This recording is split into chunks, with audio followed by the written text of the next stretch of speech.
under some pressure right from the morning because of the issues with City Cable. But the stock that's on everyone's radar and has been making headlines right through the weekend is, of course, Vedanta. We now know that delisting is not going through. Nimesh has been following the action and he gets us all the details now. Nimesh? Yes, Silvi. So, as you rightly pointed out, the delisting has failed, which is why the reason the stock is down 20%. The other important feedback is most of the investors have got their shares back in their DP account. So, that's leading to some bit of further pressure in that particular stock, which was expected as well, right? That most of the investors who are disappointed will look to sell out this particular share. So, that's the feedback.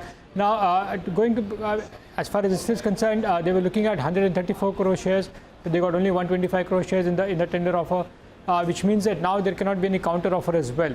So delisting is out of the way now. The way forward for Vedanta would be what next as far as the promoters are concerned. We haven't heard yet from Anil Agarwal, so that's something to watch out for. But from a fundamental point of view, a couple of brokerages did write in the morning, and they believe that from a fundamental point of view, the company is in a sweet spot because of the commodity cycle picking up. And the next big trigger to watch would be how much Hindustan Zinc will declare dividend. That's something which will be very, very important for Vedanta shareholders as well, because ultimately the promoter needs money. The bonds had crashed in the UK market overnight for Vedanta PLC. So the next step will be very critical as to what next step for Vedanta in terms of the life ahead, and to how much dividend Hindustan Zinc is going to pay out in the near future. Okay, Nimesh, thanks a lot for that. Now keep in mind the promoters had kept the floor price at 89 rupees, right? And the book value also had been adjusted to somewhere around that. So, that's what the promoter wants you to believe, that, it's at least should be the value. And if you're willing to trust the promoter in case of Vedanta, and that's the big if to begin with, let's call a spade here. So that's the big question here. But having burned your fingers, now what should be the approach? Deepak Shinoy of Capital Mind is joining us. By the way, we'll do a special show with Deepak in our investment guide this week on delistings. But Deepak, good afternoon. First, let's address Vedanta as a stock. For those who have it, what's the option? And those who are looking at it as some kind of a bargain, what would be your advice?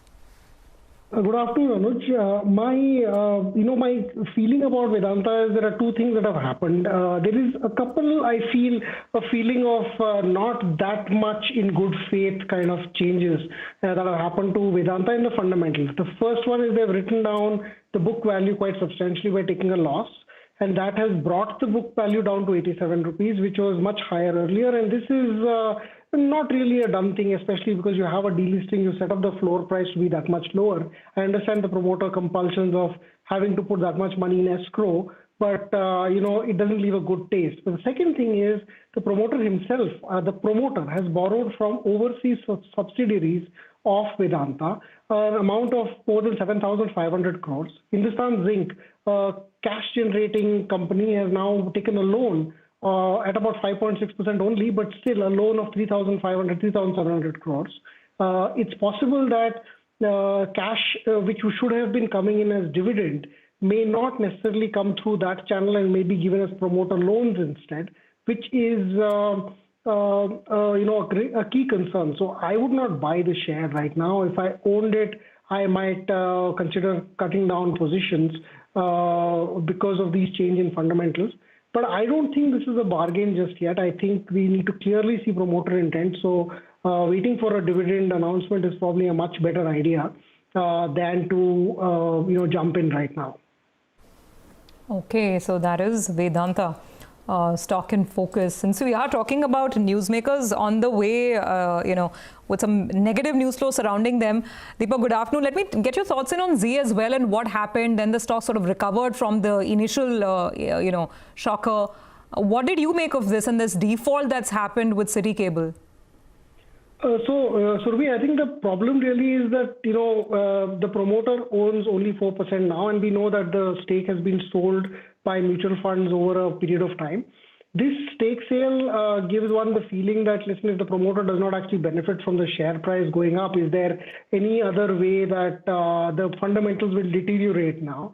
And that has started to happen in phases. One phase was when they wrote down loans to promoter companies by about 150, 170 odd crores a couple of quarters, I think, back. And then they said, that amount is unrecoverable.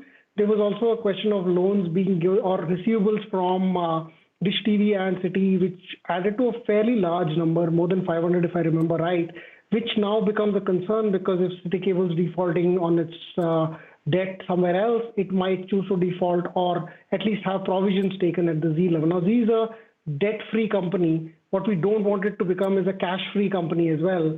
So that is, I think, a concern that's playing on everyone's minds. Otherwise, Zee is one of the only profitable companies, seriously profitable companies in the media marketplace. It has great reach. It has reasonably good technology. It has stuff like ZEE5, which is a combination of an offline model as well. I think the business is great. It's just that we don't know whether issues with the promoter companies or related companies will create a problem in the balance sheet. So the profit and loss is fine. It's the balance sheet that's going to be the problem. I think the market's getting it slightly wrong here, Surabhi, because I think Zee, the listed Zee now has any sort of correlation with the City networks. It's yes, a SL Group company and owned by one different entity completely. But I think Zee has been ring-fenced a little bit. I remember Mr. Puneet Goenka categorically denying it in the past, that there are no transactions with Citi. I mean, I'm not sure where it stands. Yes. So, look, I mean, if your belief is, and on Zee, valuations have always been in your favor. You remember my view on Zee. I've been making this point since 600. But, after it sort of bottomed out at 120, 130, and the call really has been that with the new board and once if the Goenkas decide to finally sell their balance stake as well, then perhaps you're looking at a cleaner play. So that's the bet here on Zee. So these issues will keep coming, I think, in the near term. But yes, for now I think it's down about 6%. But let's see that gets bought or not. Now the other stock that is on our radar, actually I wanted to do stock 360 on that, but couldn't do, is Motherson Sumi. Now just pull out the chart of Motherson Sumi. Now the reason the stock is down 7% today is because a lot of expectations were placed on Motherson. Remember we were discussing on Friday that there was a conference call by the management at 5 p.m. on Friday and how a new roadmap would be given, and the market thought that there would be an acquisition which would be made, and obviously that hasn't happened. So today you're seeing quite a bit of unwinding. But Deepak, what would be your view on Motherson Sumi as a stock? We used to own it, but, I think a lot of other factors here have resulted in us kind of moving out a few years back. I think recovery here is a while away, both from their Indian operations and from the non-India operations per se. So we're not actually getting in right now. There has been a multiple set of restructurings in the group, so I have to take a look in a way, before I comment. But at this point, I don't find it the most attractive buy. In fact, we have a lot of auto already in our portfolio. We're actually moving a little bit out of auto and moving more into IT as we speak. So in a way, I'm not going to add exposure to Motherson Sumi anytime soon. I think it's better to buy the primary manufacturers more than the ancillaries like Motherson Sumi right now. That's just my view. Okay, got that. All right, let's take a quick break. On that note, we'll come back on the other side. The conversation will continue. And we also get chatting with Anish Damania, Managing Director and CEO at